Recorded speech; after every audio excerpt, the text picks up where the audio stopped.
Oh no, Garth, what are you doing? I kind of sort of stuck up for you the last time that you said something goofy, but this time around, man, I don't know who you're trying to placate to. I don't know who you're trying to appease with this statement. You just end up kind of looking dumb, my guy. Just stop it. You're just hurting yourself at this point in time.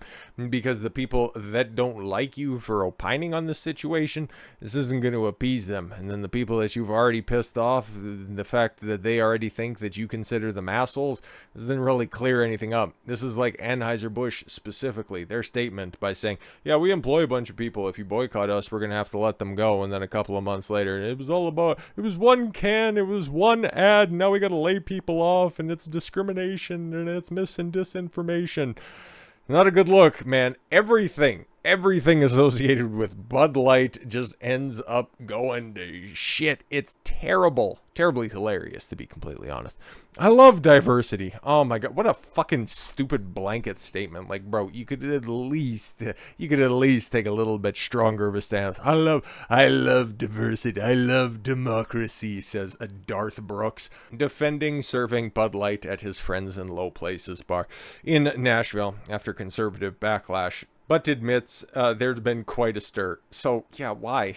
Like, my defense of what you were saying is, well, we read the entire quote, and yeah, I get what you were trying to say, and what I was trying to bring up as well, it's like, nobody wants Bud Lights. You can take a look at your competitors that are around you, and yeah, while they kept it on tap, even if they weren't deciding to remove it from circulation, their hands were forced when nobody wanted it. Like, you can take a look at every available metric.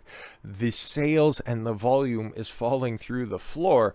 You're just setting yourself up for financial ruin by doing this, because we know that the profit margins that these places operate at, and given how competitive that lower Broadway district is in Nashville, Tennessee, when it comes to honky tonks, well, hey man, if there's a bad perception about one bar, they can just go right over the street to another equivalent endorsed by a country music superstar and go drink in peace over there. It's like you're shooting yourself in the foot. Like, outside of Garth Brooks super fans, which are spread across, well, frankly, the world, you're not doing yourselves any favors. Like, come on, man. Garth Brooks has defended his decision to sell Bud Light in his Nashville bar after some fans say that they would no longer listen to his music. Yeah, there's been people who have done, your stereotypical boycott stuff. It was the exact same thing that happened when LeBron James took his talents down to South Beach, throwing all of their jerseys that they spent $80, $90, $100 on, and then setting them on fire. It's like, ooh, that'll show them. People were throwing their Garth Brooks records in the trash. It's like, said one statement, man. Like, I think you're kind of cherry picking your examples. It's kind of like those stupid bras. It's like, Dylan Mulvaney sponsoring Nike sports bras, so I'm gonna go ahead and destroy my own property in protest. Listen, man, why the Bud Light and Target and Call of Duty, Kohl's, Nike, all of those boycotts, those have been successful, is because they aren't entitled to your money. You can just walk away, choose an alternative if one's available, and that's the beauty about these situations. There are alternatives out there. But back to this, the country music legend, 61, acknowledged his plans to stock the beer, which has been boycotted over a tie-up with transgender influencer Dylan Mulvaney, caused quite a bit of a stir. But Brooks repeated his commitment to inclusiveness. Oh, that's not what your base wants to hear, my guy. And added that if the beer doesn't sell, he'll take action. Yeah, just cut out the fucking middleman. You know it right now. You can keep a spot ready if you think that it's going to rebound. That's fine, and you can make a move then. Just don't waste the money on it right now. That's what I'm looking at right now, man. But hey, looks like nobody's in your ear giving you good information. They're just saying, just talk about inclusion and diversity. That's what country music fans want to hear. It's good stuff. That's what they go with that. A controversy unfolded last week when Brooks told Billboard his Nashville bar, Friends in Low Places bar and honky tonk, will sell every brand of beer. He also said, if you're an asshole, there are plenty of other places to drink. Some fans took issue with his decision and even said they'd boycott his music. That's, of course, their decision. But yeah, I think that whole, you're an asshole if you don't want to drink in my place, that was kind of taken out of context, like a lot. Brooks addressed the controversy at the opening of the Inside Studio G show on Monday night. Okay, whatever that is. Let's address two things on it, he said. One is diversity, inclusiveness. Ugh, that's me. It's always been me. Oh my God. It's got the same kind of thing on We Shall Be Free. People wanted to burn our stuff. I get it. Everybody has got their opinions. Again, not a terrible take, but at the same time, man, you're in the business of attracting customers. You kind of have to some extent, cater to your audience. Now, obviously, your audience will flock to you dependent on the way that you carry yourself and purport your own personal values. That's the way that works. It's not a chicken before the egg type situation. It's, do we fuck with this guy? And if we don't, well, we'll go somewhere else. But if they do, and then you just want to go out and you want to lend your likeness and endorse a bar that's out there, well, okay. They will go along with you in your endeavors if it reflects the music and the persona that they believe is out there. And as by proxy, not because it's my favorite type of music or anything like that, I'm a little more partial to Travis Tritt. I always have been. It was the first concert that I ever went to. It's funny because he also had a statement on Anheuser-Busch as well. Talked about that well at the time. The place that I did see him perform at was the Country Music Festival that's in my neck of the woods, and it was called, get this one, Bud Country. That's what it used to be called. I think it's changed names or anything like that. This was well before that anyways. But to a certain extent, that stereotype that you get with down home good old boys drinking Budweiser, Bud Light, it's pretty accurate. It's reasonably accurate, and you can go ahead and infer the opinions that they would have to this type of stuff, especially this boycott where the brand is radioactive. Not a smart move, but okay, he was referencing his 1992 track, We Shall Be Free. Okay, maybe I've heard that one, not entirely sure, which some country radio stations refused to play at the time because of its progressive themes. Okay, cite your source. The song included the lines, when we're free to love anyone we choose, then we shall be free. Was it edited like Dire Straits' Sultans of Swing? Because they had the Rainbow F slur in it, and that song's so much better anyways. I prefer it prior to the edits, but you do you. Brooks added, inclusiveness is always going to be me. I think diversity is the answer to the problems that are here and the answer to the problems that are coming. I've got a simple solution to that. I forget where I heard this to begin with. Okay, if diversity is a solution to any of your problems that are out there, do you want a chain that is made up of different metals and fibers? Do you want individual links of that chain, one being titanium, another one to be carbon steel, and another one to be thread? Well, that's a diverse chain. Isn't that a good solution to your problem? Especially if you're trying to tow something? Don't quite think so. It's a nice little analogy, and it really does get the point across fairly efficiently. But then, of course, you can dig in deeper. It's like, which societies across the world are more safe, the more diverse ones, or Japan, where it's 98% Japanese? You just go ahead and tell me which places are generally safer. Anyways, I understand that might not be other people's opinions, but that's okay, man.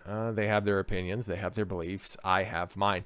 See, that's the part of the quote that ends up getting left out because we're like halfway through this article, and no, that's not the point, and that's not the part that ends up getting clipped out. Like there's nothing wrong with that. It's like, hey, we're gonna offer this, and if you don't want it, that's totally fine. We're just gonna keep it here for the people that do. Then you got the add-on part, and then that's the part where people start to take offense. If you're gonna be inclusive, and if you're going to be a business owner, you have to understand through the lens of inclusivity how your opinions and words are going to reflect on everybody. I don't play that game. I say whatever the fuck I want, whenever the fuck I want to say it, and that's apparently works for quite a few people that are out there. About 4,700 on YouTube, give or take. I don't know, Garth Brooks in general is way more popular, but still at the same time, if you're going to be held with golden handcuffs to the mob, I'll take the 4,700 folks that want to fuck with me. Not like that, though. Pause. Second thing, let's talk about being a bar owner. I'm a bar owner now, and we are going to have the most popular beers in the thing. Yes, it's not our call if we do or not. It's the patrons' call, the bosses. Yeah, and just take a look at the people that are around there to realize that that's not going to work out if you're going to stock Bud Light. You're just going to end up losing fucking money. Jesus Christ, man. Like, you get it. You get it, but you don't want to get it. If they don't want it, then I got to go to distributors saying, man, your stuff's not selling. Christ, almost like the fucking data's already out there and you don't want to look at it. Oh my God. And then actions get taken. But the truth is, those are people in those seats that make those decisions. And that's what Friends in a little place, well, it's supposed to be a low places, is going to be. He said customers should come in with love, tolerance, patience, come in with an open mind. Exactly. And I'm sure your customers are going to do that and expect that from your wait staff as well. Now, I don't need to pay the tab because you guys are going to have tolerance of my brokenness. If you're one of the people that just can't do that, I get it. If you ever are one of those people that want to try it, come, let's have some fun. Like, you can do that. You can get away with that if it's not such a high traffic competitive area, but you're right there. You're right there on the South Strip. You're in the country music mecca where there are honky tonks lining that fucking street, and you want to do something different by being more rainbow inclusive. Yeah, I don't know. I've heard some stories that maybe Nashville has gone, just a touch of the activist route, but it's quite a tightrope you're walking here, Garth. I don't know if it's going to pan out well for you. But yeah, we'll just run back the initial statement and see if there's anything terribly different about the first time as opposed to the last time, because he said a few more things the second time around. Ooh, I think that one was probably a little bit worse, and his attempt to clarify everything, he just kind of poked more holes in his own argument. So last week, I know this sounds corny, I want to be a Chick-fil-A of honky tonks. Again, this just tells me that he is very much focused on his music, which is fantastic. Okay, he's apparently a great performer, has a catalog of songs. In the 90s, he kind of transcended the country music silo and became an international superstar. Okay, like, he's one of those a few music acts that can go out there and reliably sell out stadiums multiple days in a row. I get it. I understand. But you also didn't realize that Chick-fil-A also caught some shit for also involving diversity, inclusion, and equity recently. So, again, turn in that phrase in the time frame that he did lets you know he's not on the up and up of events. He just knows that there's the Bud Light boycott, but people like Bud Light. The fuck is going on? No, we're just gonna stock it. It's like the best selling beer. I see the neon signs all the time. We're just gonna have it. I have a bar. That's fine. I see people drink it all the time. It's great, fantastic. I want it to be a place you feel safe in. And then he starts to put in all of the other, social pathogen terms that are out there. Safe space, inclusion, diversity, all of the stuff that he probably says in earnest. He thinks that there's nothing wrong with the statements that he's saying because he has a genuine care for people that are out there. Maybe I'm inferring a little bit too much. Maybe I think that he's, a good person. Maybe he's just a little bit misguided. I could be wrong on this one. But that's what it's coming across as. I want it to be a place where you feel like there are manners and people like one another. Okay, he continued, and yes, you're going to serve every brand of beer. We just are. It's not our decision to make. Our thing is, and see, yeah, that statement, once he clarified it a little bit more the second time around, makes more sense. It's like, yeah, no, it's not our decision to make. We're beholden to the customers to a certain extent, but we already know they don't want it. You're wasting money. Stop wasting money, man. This our thing is this: if you are let into this house, love one another. If you're an asshole, there are plenty of other places on Lower Broadway. Exactly. See, that was kind of clip selected. Like I said before, that was right at the end of the statement. Somebody went, oh, he said asshole. We got to take that out of there.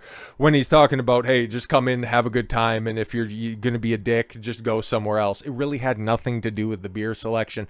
People just spun it and got too spurgy about it in the aftermath. That's why I think that the second round of statements, the fact that he just has this kind of brainlet mid-wit take when it comes to all of these highly politically charged statements, which he probably doesn't think are all that politically charged. Probably doesn't understand the greater context over it.